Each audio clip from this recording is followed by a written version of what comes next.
We've got some quarterback benchings, some not so important quarterback benching, some playoff narratives, and just cool stories overall. Stan and I have got you covered.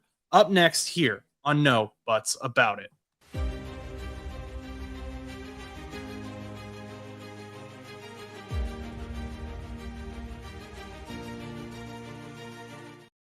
What's up, everyone? My name is Josh Butts. We have Stan the Jet fan here with us, and this is No Buts About It, where we talk about the NFL. Every weekday we do this 1 hour long show. Sometimes I have Stan, sometimes I have Chuss, sometimes I have some random person off the street. You never know who I'm going to have. Lately it's been Stan, though, and we're grateful for that. Before we get into talking about the NFL, talking about all the good stuff, I did want to bring attention to something tragic that occurred, not in the NFL world, but in the sports world. And that is former NASCAR driver Greg Biffle passed away. His family, along with him, it's being reported, both his wife and 2 children, were on a plane that crashed in North Carolina. Greg, for those who aren't familiar, he was super great with the NASCAR community. And then even after leaving the NASCAR race actively, he was a big part of bringing aid to those who needed it when they were hit by hurricanes, specifically in Jamaica and then Hurricane Helene. So absolute tragedy. Seemed like he was an absolutely amazing person, absolutely amazing family that has been lost. So just keep their family in your thoughts and prayers. And I just wanted to mention that at the top of the show. And I promise the rest of the show, it's all just going to be good vibes. Okay? Right, Stan? Yeah. Okay. That's not what I wanted to do. Anyway, Stan, let's talk about your team first. You guys just signed a guy. Guy who you had mentioned in group chats. We thought you might have mentioned it during the show at some point. I don't think you did, but we're going to give you a chance to talk about him now. And that is former Lions backup quarterback, Hendon Hooker. You guys signed him to your practice squad earlier today. What are your initial thoughts about this signing? You guys have been starting Brady Cook. Do you think Hooker has a chance to start this season, or what is this move all about? To me, it's just another good decision by Muji to bring someone into the building who, you may not know if he has something in the future, right? Just like Mechie, just like Mitchell, just like Jarvis Brownlee, it's a risk. You're saying we're going to see what this guy has because it's a low contract, not going to cost us a lot of money, not going to cost us a lot of space. Let's just see what he has, go from there. Hooker, to me, always made a bit of sense. I actually thought he was going to come into the building much earlier because Aaron Glenn, his former defensive coordinator, and then on his offensive staff, he played under Tanner Engstrand, who was on part of that staff for a few years. So he has those connections to those two as well as other members of the Jet staff. To me, it made sense to bring him in just to take a look at him. Now, do I think he's going to have any sort of real chance to be a starter for the Jets in the future? Not really. But a backup quarterback is an important position. We've seen multiple teams this year lose a ton of games because they don't have a great backup quarterback. We've seen the Bengals lose a bunch of games without Joe Burrow, and then now that Joe Burrow has come back, it hasn't changed that much. But in the early parts of those losses, there, if you had a better backup quarterback, you could be in a playoff spot right now, right? And you look throughout the NFL, every single year, there's usually about 3 teams in the NFL who you just got to ask yourself, why didn't they have a better backup, right? And Hendon Hooker, I think, has the potential to be that sort of good quality backup. To me, he's not there right now. I don't expect him to be that guy, but at least you're going and seeing because you got a few weeks left in the season. Your year's going to be done. You're not making the playoffs. Might as well see what you have for the future with this team. Yeah, so Hendon Hooker, he's really had an interesting story that we followed a bit because he was with the Lions. He was drafted by them in 2023. He was a late round pick because he had that torn ACL. Or actually, he was taken in the 3rd round. I thought he was taken much later. But he was recovering from that torn ACL for most of his rookie year. It was pretty much a redshirt year for him. 2024, he got a little bit of playing time, but nothing significant. And then this year in the preseason, he really kind of struggled. He didn't look great. He ended up losing the quarterback battle to Kyle Allen in Detroit. He went to the Panthers practice squad and is now obviously on the Jets practice squad. That's why we're talking about him again. Aaron Glenn has seen this guy, and there might be some people who say, well, he's the defensive coordinator. How much does he really know about Hendon Hooker? That's who he was practicing against, right? His defenses were practicing against Hendon Hooker. They were practicing against the backup quarterback. So there's obviously something here that Aaron Glenn sees.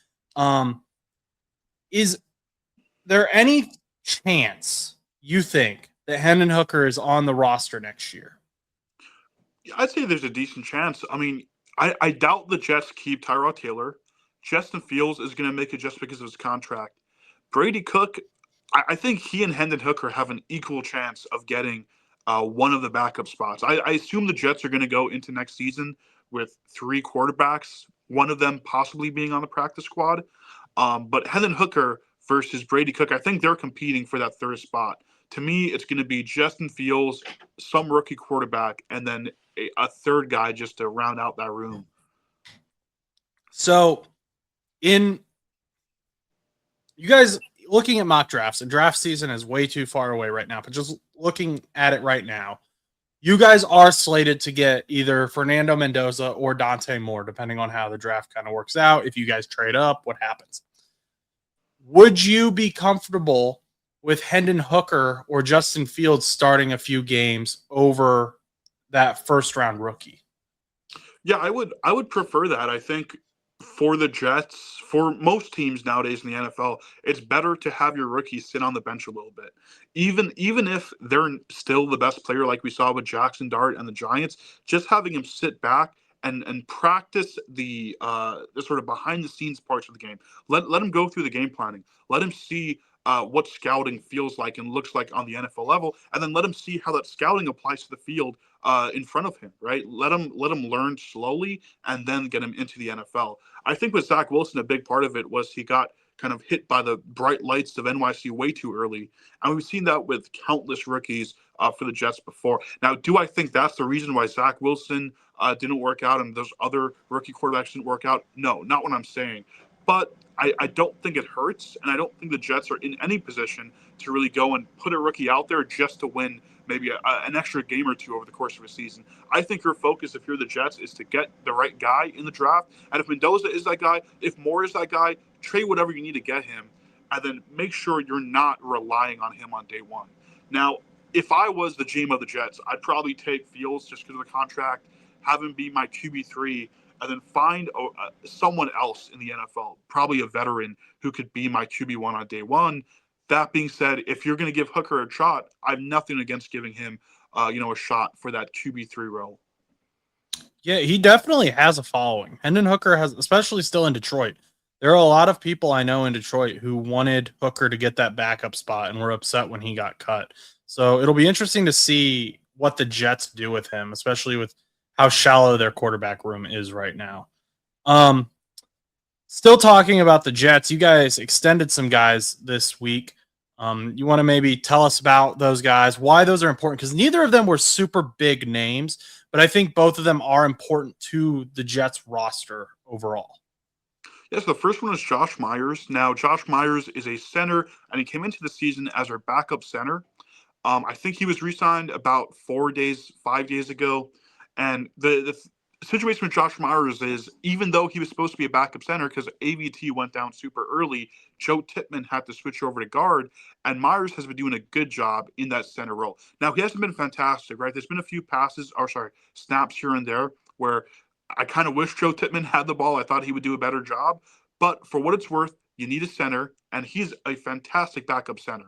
Now, I expect the Jets to go and pursue someone else for that guard position and maybe switch Tippmann back. But Josh Myers is someone who we've seen be able to step off the bench, take in a starting role, and do a good job of it. That's a valuable asset on a team in the NFL. Now, if the team wants to just let Josh Myers be the guy, for whoever your quarterback is next year. Let him be the center starting on day one. I don't think that's a bad idea. He hasn't been terrible. He hasn't been tragic. He's probably the second worst member of our line, but we have a good line, so that's not necessarily a slight against him. But he's performed well as a backup center. I'd say keep it going. I'm very happy with that move. The Jeremy Rucker move is one that I didn't see coming going into the season. I think basically half of his receptions and yardage on his career is from just this season, and he's been around for a few years now. He's a guy who I will not use the word breakout season with him because it's not really a breakout season, perhaps more of a break-in season. He came in and he said, I deserve to be tight end 2 on this roster, and I'm going to prove it because I'm going to play like a tight end 2, a good quality tight end 2. And it took a couple of years from him. You remember I was a big fan of him coming out into the draft, and just a lot of disappointment over the last couple of years. I thought when he was drafted that he could be a starter, like the tight end one day. Over time, we've not seen that happen. Now, this season, 2 big things with tight ends you're looking at, right? How does he block? How does he catch? Reception-wise, he's had amazing hands. I think he's only had 2 or 3 drops on the season and 20-something receptions. Some of them contested catches. I remember there was a couple of contested catches where like Patrick Queen was guarding him in that opening game against the Steelers. He did a fantastic job there. Also in that opening game against the Steelers, I just resaw some of the plays from it.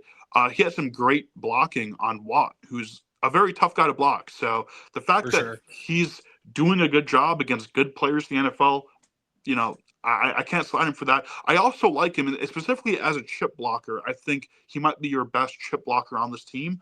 It's very tough to like set a guy behind with that chip block, but if you don't, your quarterback is getting sacked.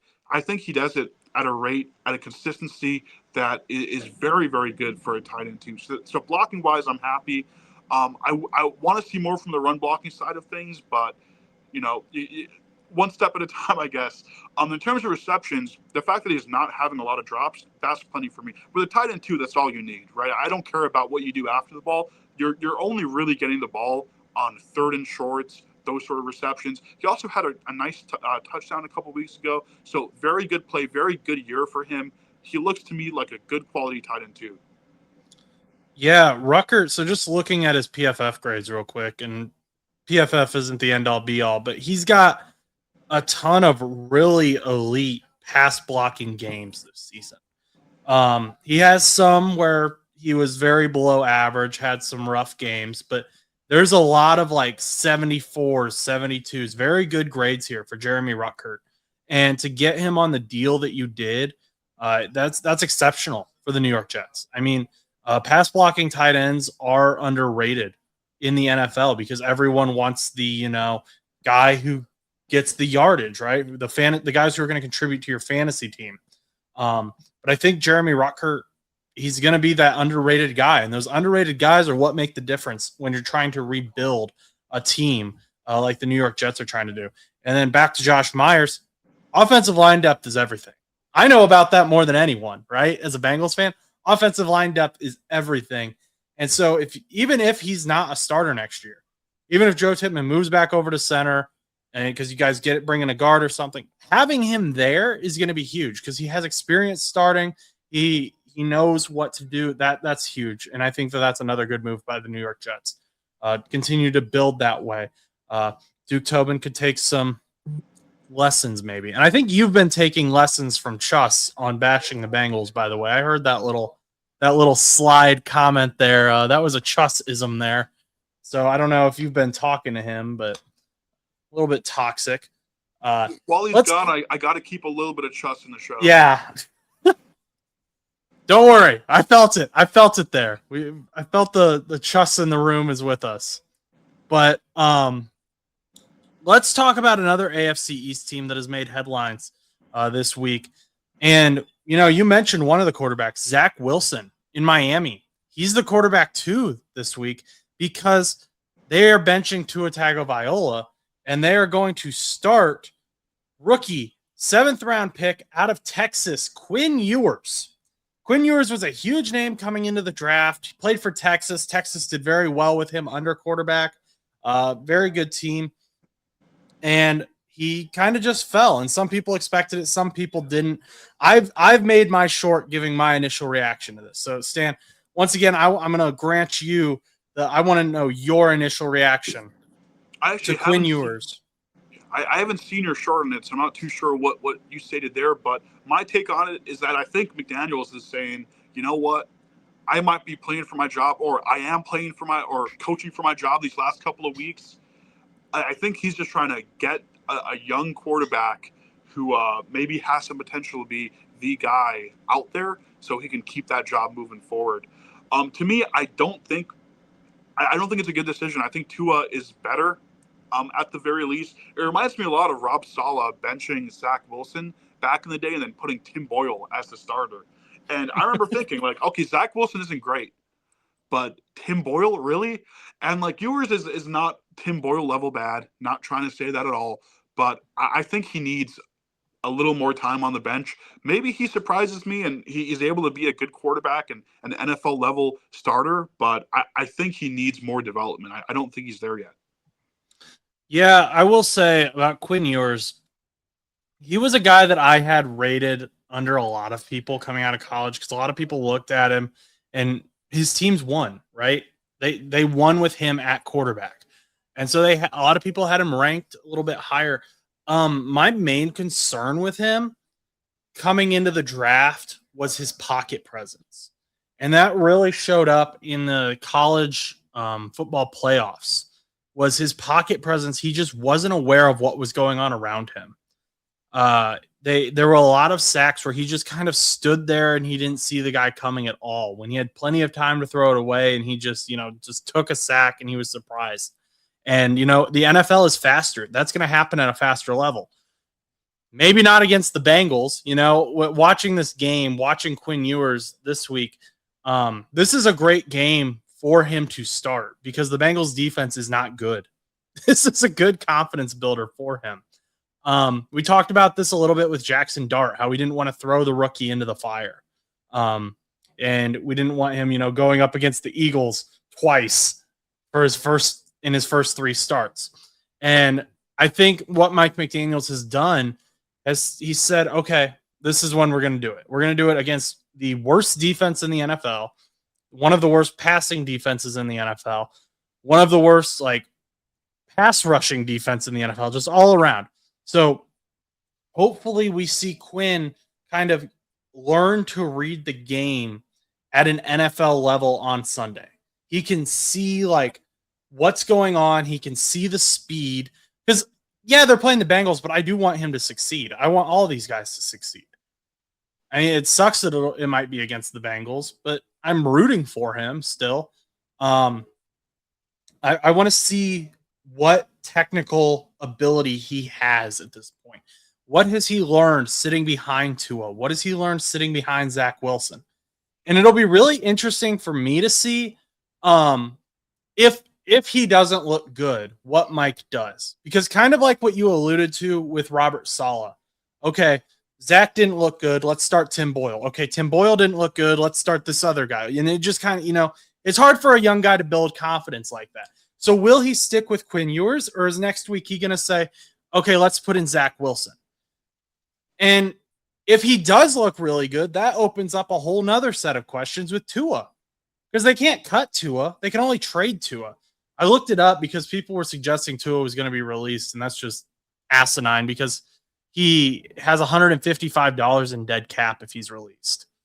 So, because they just signed $155 million that they just signed him to that huge contract. So, yeah, he ain't getting released. He's getting traded at the most. But it'll be very interesting. Do you think Zach Wilson deserves another shot in the NFL? So if McDaniels just wants to see what he has, why not? Give Zach Wilson a game. I don't see any harm at this point in time.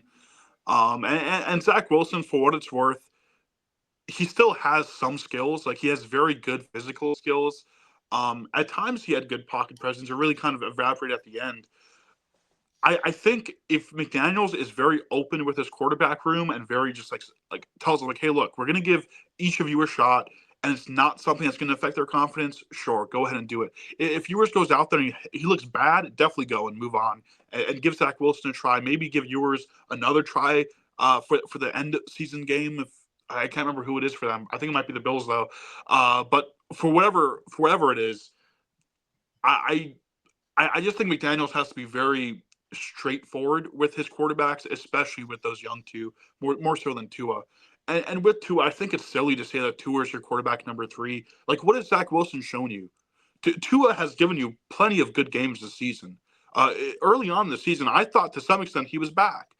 Many of us did. So, what has Zach Wilson shown you if you're the Dolphins? What are you looking at from his time on the Jets? What are you looking at from preseason? I watched Zach Wilson in preseason.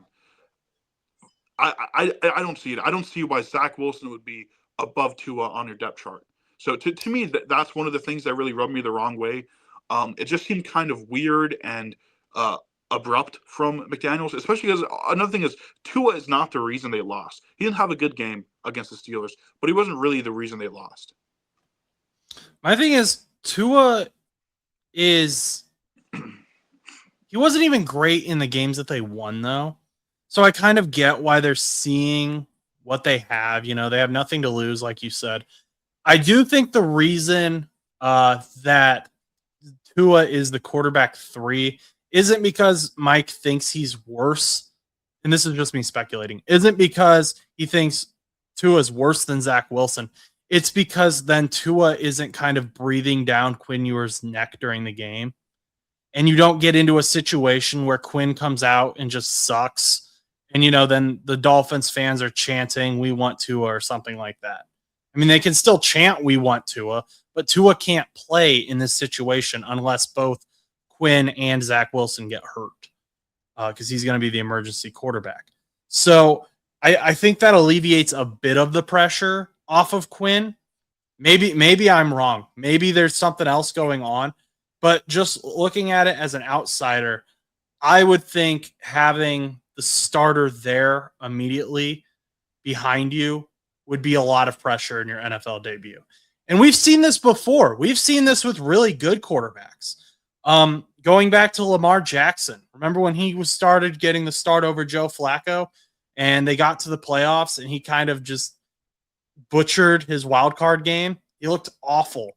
And the fans started chanting for Joe Flacco, even though they loved Lamar Jackson in the moment. I mean, that's 2 very good quarterbacks. Now, apply that to the Dolphins situation, and I think it's even worse. So I do understand what Mike is doing, or at least I think I understand what Mike is doing. I'm not, I don't think it's possible, but I am tempted to wonder after watching Sam Darnold, like, what could Zach Wilson be? Is there a Sam Darnold in Zach Wilson? You know, will he revitalize his career somewhere? And it sounds like you think it's possible, but not likely. Well, I think they should try. If the goal of putting Ewers out there is to see what you have in him, then do the same for Zach Wilson. If the goal of putting Ewers out there is because you saw him play at such a phenomenal level in practice and you saw him improve throughout the season and you've seen his progressions get better and better, and that's why you're putting him out there, then that's a different story. But if you're just putting him out there to see what he has, you know, what he's capable of in the NFL, which I think it might be that as the main reason, then go ahead and give Zach Wilson a game 2. Yeah, I think that's fair.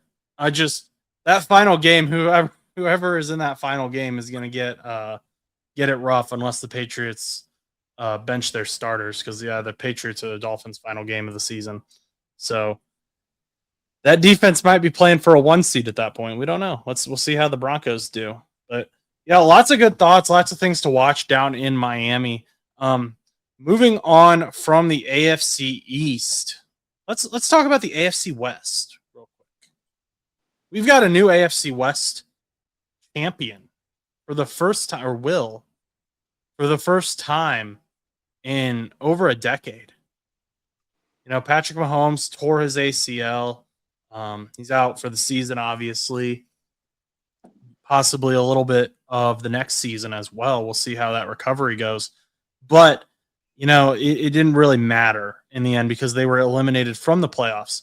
And ultimately, the Bengals and the Chiefs made it as close to the playoffs as each other. So I'm proud of that, I guess. I'm sure Mike Brown's probably hanging his hat on that.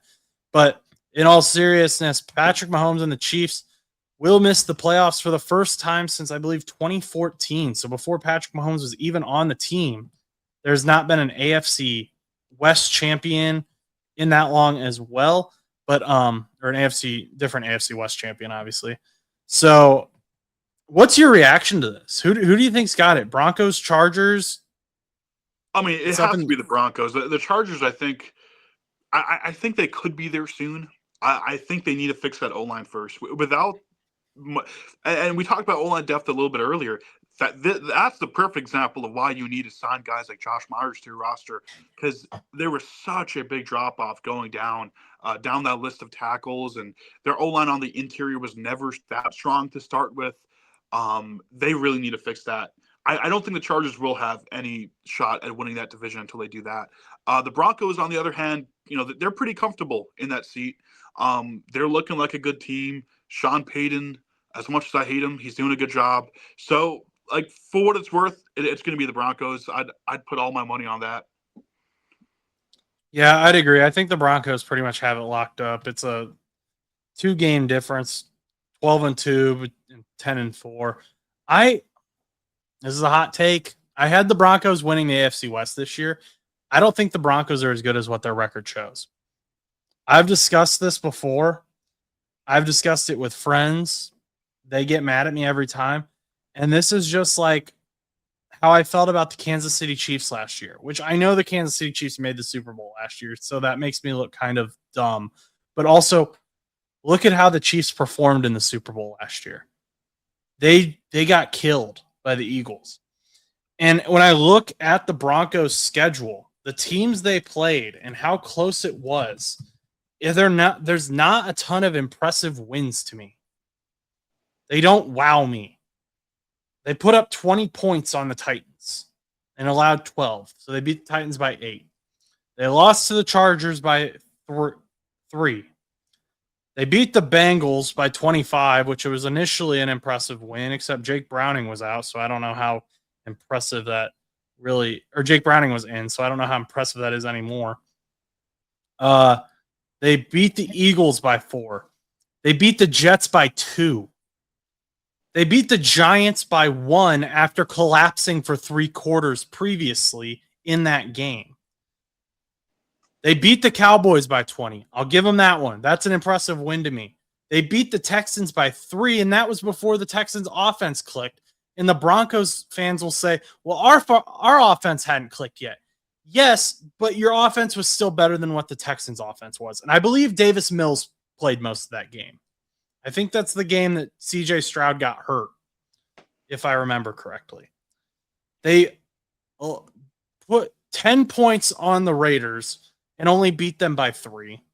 They beat this Chiefs team by 3, which we've already established isn't amazing. It is still the Chiefs, but still. They beat the Commanders by 1, and I believe Marcus Mariota played in that game, and they went to overtime. And then the Raiders, they only beat by 7. They beat the Packers by 8. So I'll give them the Packers. That's an impressive win. But there's not a ton of impressive wins. On all of their wins, very few of them are they blowing out these teams. They're not blowing out good teams. Would you agree? Is it a fair assessment to say it should make Broncos fans nervous that they only put up 13 points on the Jets and only beat them by 2 points? I mean, as a Sean Payton hater, I feel like I'm a little biased here, but I will say, yeah, I agree with you. In terms of how the team plays, they remind me a lot of the Jets those 2 years where we had the best defense, and it was just like your defense would do all the work, and you would just hope that Zach Wilson can do enough to get like 13 points up there, 14 points up there. But Zach Wilson is a much worse quarterback than Bo Nix, and if you remember that season, we lost so many games like in scores of like 6-9, 3-something, 3-10, like terrible scores there. But I think because of Bo Nix and Sean Payton, that is why the Broncos are able to just do just enough on offense to win. Can they do this another year? We'll see. I actually think they're in a better situation than the Chiefs. One, because unless I'm misremembering, I think they have a decent cap space situation. They could sign some good free agents, and as a team who've had a good record, who might just win the AFC, at least the record wise, towards the end of the season, get that first seed. You can attract good quality free agents. So I'm guessing you're searching up that cap space situation now. But you can let me know if I'm misremembering that or not. They are currently 12th. They're estimated to have $38 million in cap space. Yeah, so look at the other teams there towards the top. I know the Patriots have a lot of cap space too, but those two teams, as the top two teams in the AFC record wise, and with very very good cap space, both of them, they're going to stay competitive. And I think the Broncos, they could very easily identify what's going on. Right, they have an amazing defense. That's the big thing here. So for the Broncos, number one thing is just re-sign those guys. Make sure you're keeping your main players there. And we talked a little bit about those signings the Jets had with those minor quality guys. And looking back at the end of that era with the Jets, why did it end? Well, JFM, John Franklin Myers, who's actually now playing well for the Broncos, they didn't have a good cap situation, so we had to trade him away. And then Bryce Huff. We had a chance to re-sign him for not that expensive. We ended up waiting past it. By the time we went to re-sign Bryce Huff, we couldn't afford him. So if the Broncos are being proactive in terms of management, signing these guys ahead of time, and I don't know their situation too well, I think they'll be able to stay competitive. It's about keeping your main guys and the periphery guys as much as you can on the team. So signing guys early, doing a good job with the draft. Right. Yeah. I don't know who their free agents are. Something of note, though, and again, I don't know who the Chargers free agents are off the top of my head, but they have Chargers have $101 million in estimated cap space. They have the third most coming into next year. So again, they could have some big. I know Khalil Mack is a free agent this year, so maybe that's part of it, but they may have some other big names as well. So that would be interesting to look at. But if the Chargers can come into free agency with like $80 million, they could do some damage as well. So that AFC West could get a lot better. And I'm not a Bo Nix hater at all. I know there are a lot of people that don't like Bo Nix. He was, I think, my highest ranked quarterback last year of the rookies. I really liked Bo Nix. He wasn't flawless by any means, but I did say multiple times during the preseason, watch out for this guy. He's going to be good. He's going to, kind of boom early. And he struggled a little bit out the gate, but he's been in a dead sprint since. And so I'm rooting for Bo Nix. I just am warning Broncos fans to be cautiously optimistic. I'm not rooting against the Broncos. I'm not rooting against Bo Nix. I'm not rooting against PS2. I'm just saying be cautiously optimistic. Because those teams that, you say, well, a win's a win. Yeah, but when you get into the playoffs, that luck runs out and you need a lot more skill. Can the Broncos win? Yes. But they're going to, those little, one play games, that's going to run out here as we get into the playoffs. And so it'll be interesting to see how they do. Of course, if they're playing an AFC North team in the playoffs, I'm going to be rooting for the Broncos. So there you go. But I do think you make a great point about free agency, signing guys early, especially on defense. It's so important to kind of have your defensive stronghold set up early, or else you end up in the Bengals situation. So sign a guy before their contract is up if they're playing well. Oh my gosh, DJ Turner showed up again. It's weird. The DJ Turner shows up every single time that we're talking about signing players before their contract is over, so it'll be cheaper. It's a weird concept. Hopefully Duke Tobin's watching this. So maybe he'll figure out what that means. But yeah, I like the Broncos. I like what they've done. I think they're a good football team. I don't know that they're as good as their record shows. I mean, 2 losses. You're telling me there's only 2 games the Broncos should have lost all season. You're telling me they deserved to win that game against the New York Giants? I don't know about that. I don't know. But we will see. I know there's one specific Broncos fan who's going to get mad in the comments if he watches this episode. Shout out Parker. Yeah. So let's move on. Stan, did you catch Phillip Rivers in the Indianapolis Colts in Seattle? Did you watch that game? I didn't watch all of it live. I was watching parts, and then I watched it the next day. Okay. So that game was fun. I enjoyed it. It was a weird game. The whole game felt like it was slowed down. Like the Seahawks were just like in respect to Phillip Rivers, just going to like also play a little bit slower. I thought the Colts defense did a really good job of keeping them in that game as well, knowing that the offense was going to be a little bit, handicapped.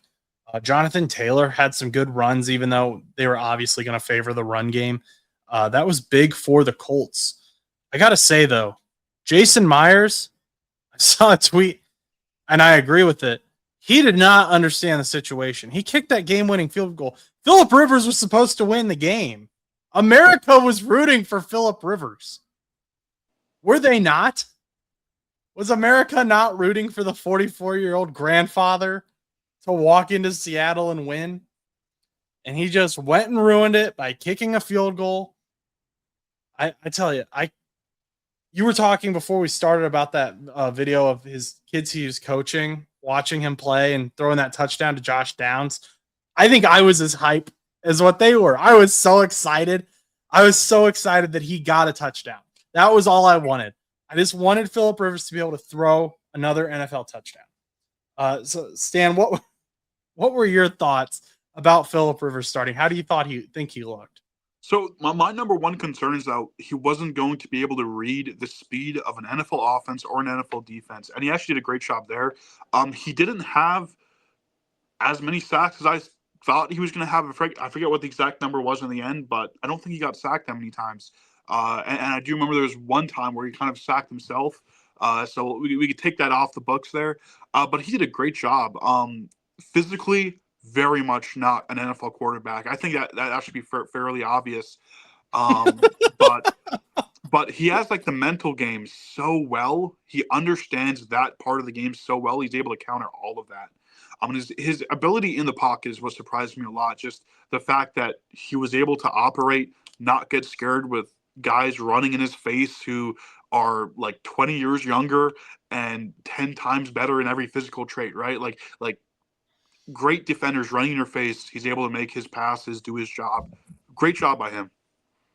Yeah, I think, like you said, he read the game very well. And this was something we go way back to when Matt Ryan was starting for the Colts.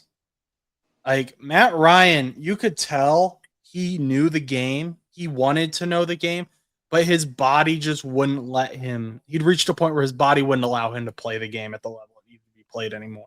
But you could tell based on his reads that like mentally he was still 25, right? He knew the game the same way he was in his prime, 28 maybe, but he was there. And so I think Phillip Rivers is still there mentally. And, he had some nice throws. He had I don't want to say the power. He had the distance. He could get the ball some distance, further than I expected him to be able to throw it at times. The reason I don't want to say power is because I do think he was missing that velocity a little bit. He wasn't able to, get it into those tight spaces, and it wasn't as quick. The ball kind of lofted to the receivers. And that's why this game was so weird, I think, because it just kind of felt like everything was slower watching it. Him moving was slower. The receivers were moving a little bit slower because they probably knew the ball wasn't going to get to them as quickly. So they couldn't, sprint through their routes. I was kind of surprised there weren't more interceptions because of that, especially with that Seattle Seahawks secondary. But Phillip Rivers is expected to start again on Monday Night Football. And this is where we're kind of getting into an interesting situation now. I think they're playing the 49ers. You got Riley Leonard, who I believe is either has recovered from his knee injury or is very close. So we got the rookie quarterback here, who we could enter into a Dolphins situation. But we also have Anthony Richardson. And Anthony Richardson, I believe today or yesterday, was cleared to practice. He's in his 21-day return window. So we could see him before the end of the year. My question is, will the Indianapolis Colts, they brought in Phillip Rivers out of retirement. Remember that. That's part of this. Will the Indianapolis Colts start Anthony Richardson before the end of the season? Well, I think if he's healthy, he should be started. I can't really answer the question you asked, but that's what I can say. I think if he is healthy, you should put Anthony Richardson on. I don't know if they will. Honestly, I could even see a situation where, and just because of the health, like why not just keep him off for now? Because Leonard didn't show anything, but Rivers at least did enough to be a quarterback. It's hard to say, but I think the right decision would be to bring Richardson back. Yeah, so Richardson, they asked him about his health, and he said he said, I really have no major limitations. It's really like it was like there was a lot of qualifying reallys in whatever his statement was. Where he was just it kind of seemed like there's some limitations, but he really wants to play.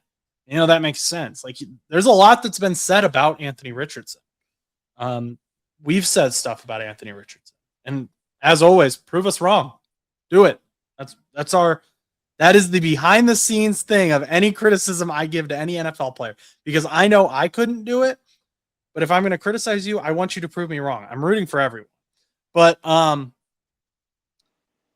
then Riley Leonard comes in, and yeah, he didn't look great, but also he got thrown into a terrible game. That was a terrible situation to be thrown into against the Jacksonville Jaguars, who they haven't beat in over a decade in Jacksonville, who they were down already like double-digit points.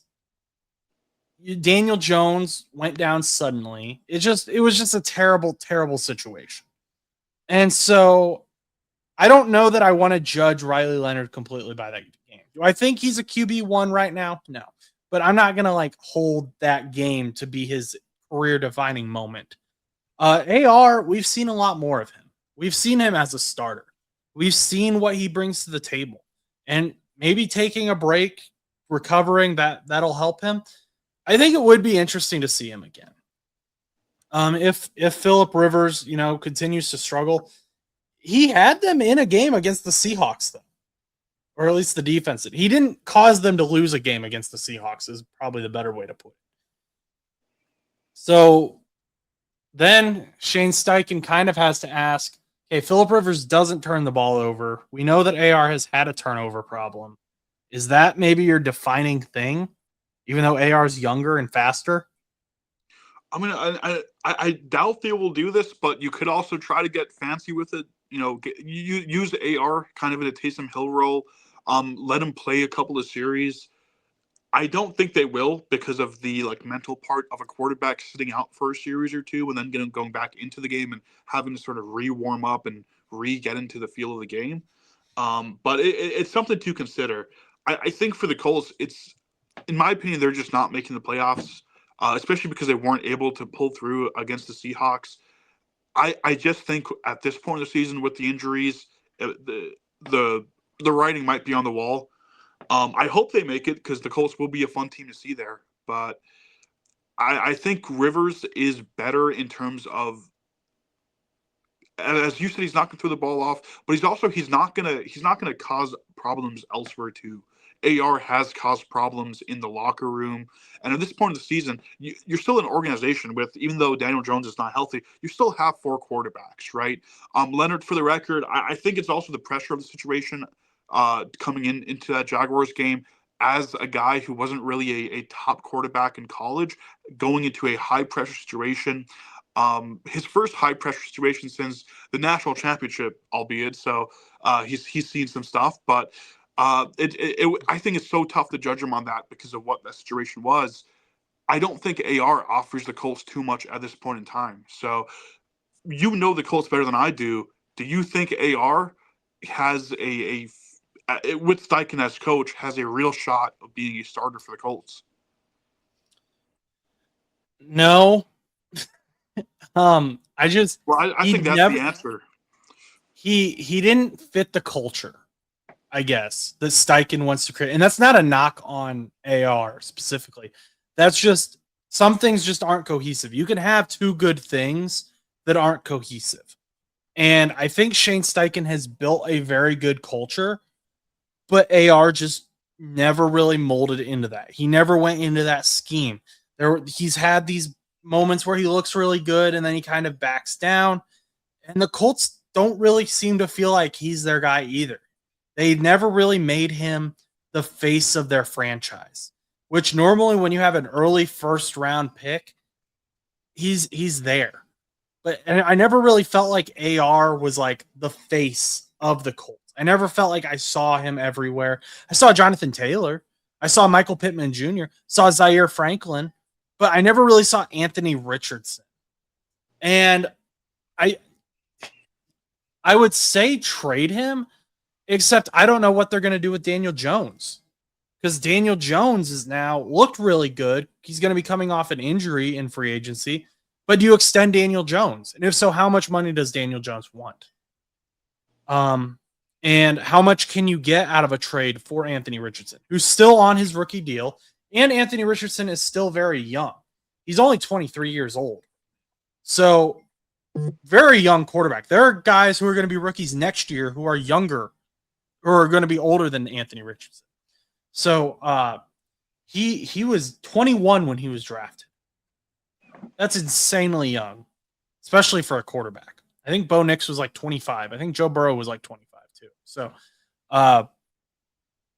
yeah, I think Anthony Richardson's time with the Colts is done. It could be, if they do get eliminated, it could be beneficial to see him out there, and it might be beneficial for his trade value as well to like have him go out there, play a really good game, and then you can kind of be like, look at what he did, right? Like, look, this is what you're getting. Forget about when he started 2 years ago and all that. Forget about all that. Look at what he did this year. But I don't know. This is a brand new Colts, though. Carly Ursay-Gordon has the Colts making moves that her dad did not. And so I don't really know what the Colts will do. It's exciting, though, in Indianapolis for Colts fans. It's just, I don't think Shane Steichen hates Anthony Richardson. That narrative got started by some of the national media, and I just don't think that's true. I think Shane Steichen has given Anthony Richardson a ton of opportunities and will probably continue to give him opportunities. I just don't know that he's necessarily capitalized on them. The Rams might be a team. We've talked about this before. The Rams might be a team to watch out for Anthony Richardson. With Matthew Stafford getting older, which Matthew Stafford's playing insanely well this year, but I could see the Rams maybe trading for Anthony Richardson, depending on what they're thinking, what their plan is. But those are just my initial thoughts on that. I don't know if you have anything to say about all that. I mean, just back to like what you first said there. You don't think he's the starter of the future. To me, that makes a big impact. Whether you're choosing between him and Phil Rivers, and the thing is, the Colts they're in an extra weird position because they still have a shot at the playoffs, and they're coming off this great season that started out so strong. It's just so hard to see what this team's going to do. I think either way, Taylor should be the focal point for that offense, and I don't think that's going to change. Yeah, and I mean, you mentioned they have 4 quarterbacks, 5 if you want to count Brett Ripken.